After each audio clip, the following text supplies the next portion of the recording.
hit me really hard because, if it wasn't for Art Bell, me and you wouldn't be talking right now. We wouldn't be talking about UFOs like we were doing. He opened up the whole field like you wouldn't believe in aliens and UFOs and strangeness. Just strangeness in general. He sure did. The phenomena, the cases that I really care about are the high strangeness cases. Those are, everybody sees lights in the sky. And, it goes back to Dr. J. Allen Hynek's old rule of thumb that 95% of UFO reports wind up being explainable and there's something prosaic. It may be a drone, a balloon, or what have you. Or they tell you 5%. It is. That 5% that's really, really interesting. And of those 5%, the high strangeness cases are the ones where I think that where we really learn something, and those are the ones that kind of drop your jaw, and those are the ones that Art Bell brought to the public, and he made it more acceptable to talk about this and more acceptable to go and investigate those kind of cases. And I'll be frank with you. I'll get plenty of cases where somebody sees a light in the sky, and oftentimes that's a UFO. It may be a drone, it might be a balloon too, but Art Bell brought us the high strangeness cases, and we owe him that. Oh, yeah. He made that really acceptable to talk about, as we are speaking about it right now. Well, because I remember back in the 80s when I was doing, for example, a talk show, people wouldn't sit there and say I was abducted by, aliens, or I was on a UFO, or a UFO, was over my house. They wouldn't say that because they were scared what their coworkers, their friends would think of them. Nowadays, people are not scared. Now, I'm going to tell you about an encounter I had back around the mid-'70s. I was coming. I took a job in North Carolina. I hated it. My wife threatened to divorce me. I'm not married to that woman anymore, by the way. But we had enough money to drive from New Bern, North Carolina, back to Seattle. And when we hit New Mexico, I remember they had a high speed limit. I had a GTO. I could go really fast through the desert. And I was going through the desert, and all of a sudden, the whole ground around me lit up. All inside of the car lit up like bright as daylight, if not more, and it was hurting our eyes. First thing in my mind, I started thinking, okay, it must be a police helicopter. I'm busted. And then I started thinking, well, gee, the speed limit. I don't think they had a speed limit, or it was like 105 or something. It was really crazy at that time. So I pull off the side of the road, and I get out of the car, and I didn't hear a single sound. Now, I was in the military. I know what helicopters sound like. No sound at all. I didn't even hear any living creatures out in the desert. It was that quiet. And it was real bright, and then poof, it was gone. Wow. That fast. Now, I talked to Peter Davenport, and that's what got him back in the late 50s, got him involved into UFOs. He kind of had an encounter like that. Have you had people that had those type of encounters? My wife and I had an encounter like that. Our room was lit up 3 nights in a row in the same week. It was the week I became a field investigator for MUFON, by the way. I just closed my first case. It was a balloon, by the way. Okay. A star-shaped balloon that a guy saw out near Lancaster. And it took me about 5 minutes. I was a brand new field investigator. I was all proud of myself. It was like, oh, this is a Mylar balloon, party balloon. Yeah. And but yeah, we had a strange thing that happened in our house, and it was the first night. I don't really want to. It's a long story. I don't want to talk about too much, but I did have a contact experience. I've had one. As far as I know, it's not a recurring thing for me, but. I woke my wife up, shook her when I could move, shook her awake, and she was very, very angry at me, very angry. Well, yeah, you woke her sleep up. She thought I was crazy. She was like, oh, my God, you've joined MUFON, you become a field investigator, and is this what I have to look forward to? You've gone insane on me. A couple nights later, we both saw the room fill with light. It was the second time it happened. This time there was not a contact experience, but our room was flooded with blue light, and it was anomalous. It seemed to be pervading the very walls. It wasn't coming from one distinct spot. It wasn't just coming through the window. It seemed to be coming through the walls. And that time my wife and I were just kind of looking at each other, and I ran to the window. I looked up, and it was just bright light coming from above our house. But it was too bright to see an object that it was coming from. The third night, I was asleep, and my wife shook me awake. And again, it was about the same strange, anomalous light. And my wife said the words, well, I can't say them all because we're on the radio, but she said, my God, Earl, you need to tell your little effing friends to leave us the hell alone. I already have insomnia as it is.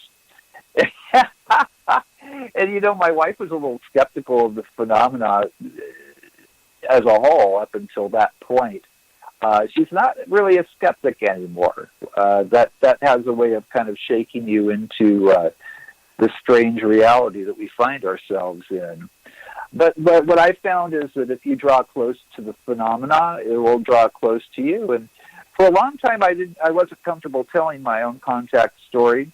I would tell my new field investigators. I would say, well, I need to give you a little caveat. This is what happened to me when I first became a field investigator, and I feel like I owe it to you to tell you that this happened.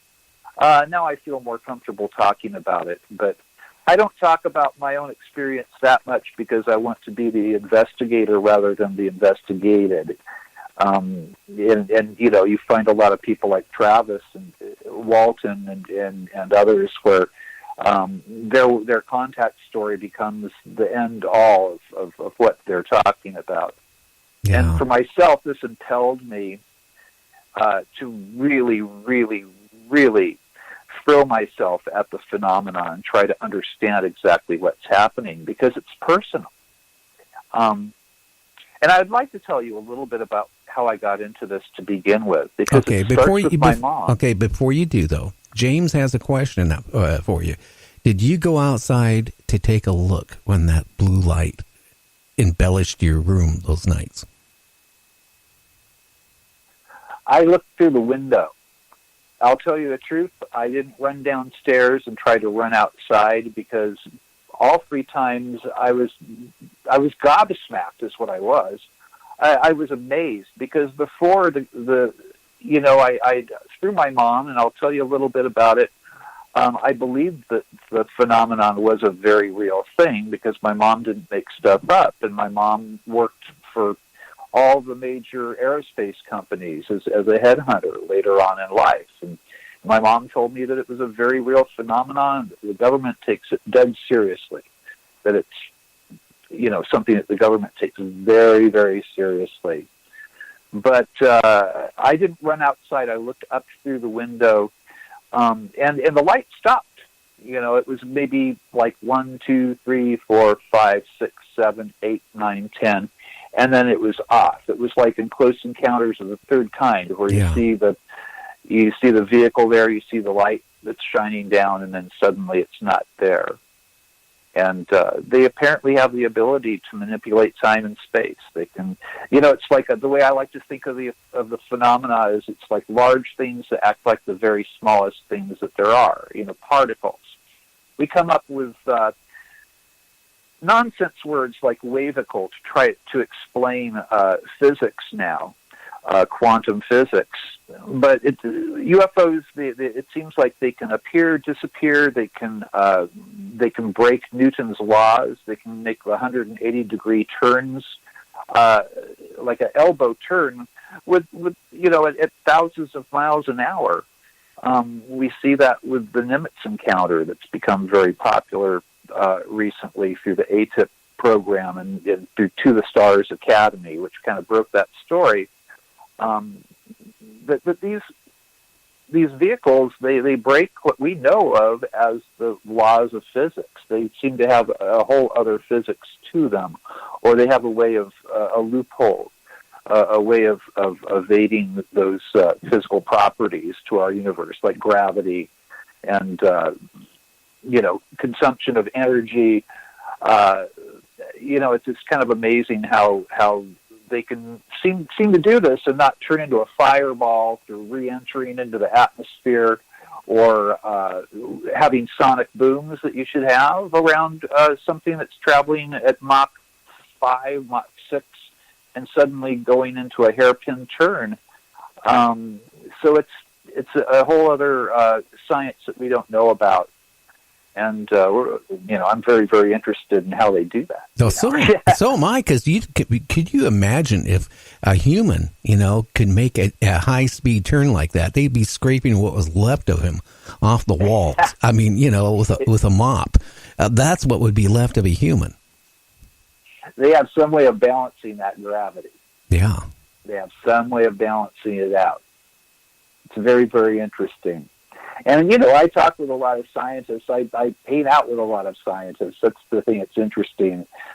Most of the ufologists that I know, love, and talk with are physicists or doctors, and they're all interested in how this phenomenon works. Because if we can harness these properties of these machines, they are machines. I don't believe that they're gods. I believe that they're like us, but they're very, very advanced.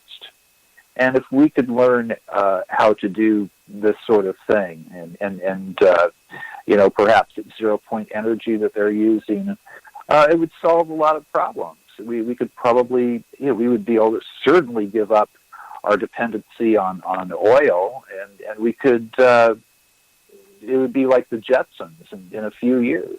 It could be. What I find very interesting, I had a guest on my show about a year ago. He wrote a book about the Aurora incident in Texas, where a UFO supposedly hit a, was it? Sure. Yeah. And it crashed. Windmill. Yeah, water windmill.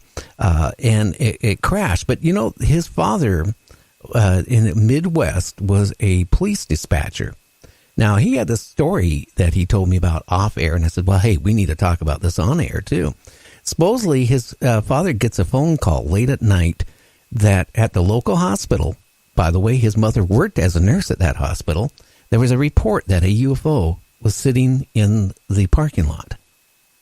And so they dispatched the police there, which meant they had to wake them up, get them out, get their pants on and get out of bed and get down there because it's late at night.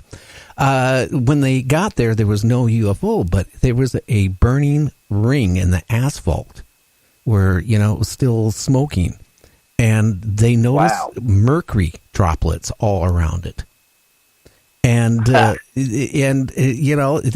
the police, kind of put up their tape and all that stuff, and they were going to investigate it more, in the morning. Somehow, during the middle of this night, now he claims that in the morning, when the police went there again to investigate it, the parking lot was just repaved, asphalted. Wow. Now, I did go back at the time, and I went and contacted the library. They brought it up. There was a UFO reported in the hospital parking lot. So that kind of matched with the story he was telling me. But was really interesting, a day after that, 30 miles away, there was a lake. And there were people around the lake, and all of a sudden, a UFO came out of the lake and took off, like poof, gone. And it was only 30 miles away from this little town where this UFO supposedly landed. Made me kind of wonder, did the UFO have a mechanical problem, touched down for a second, and then kind of hovered over to where it could find a body of water and go in it and make its repairs? Interesting. And I've had other people on that, again, with UFOs supposedly coming out of water and weird things like that. That's a thing. We see that over and over and over again, that they're attracted to bodies of water and they use it to hide in. And they may need water for the propulsion system or who knows. But we had one case out in Azusa, California here, maybe 45 miles away from me where I live, where there was a multi-witness sighting that was in Azusa where they have a reservoir that the Navy owns. It used to be used for torpedo. They would test their torpedoes there in this reservoir. And these women actually took chase after two orbs that they saw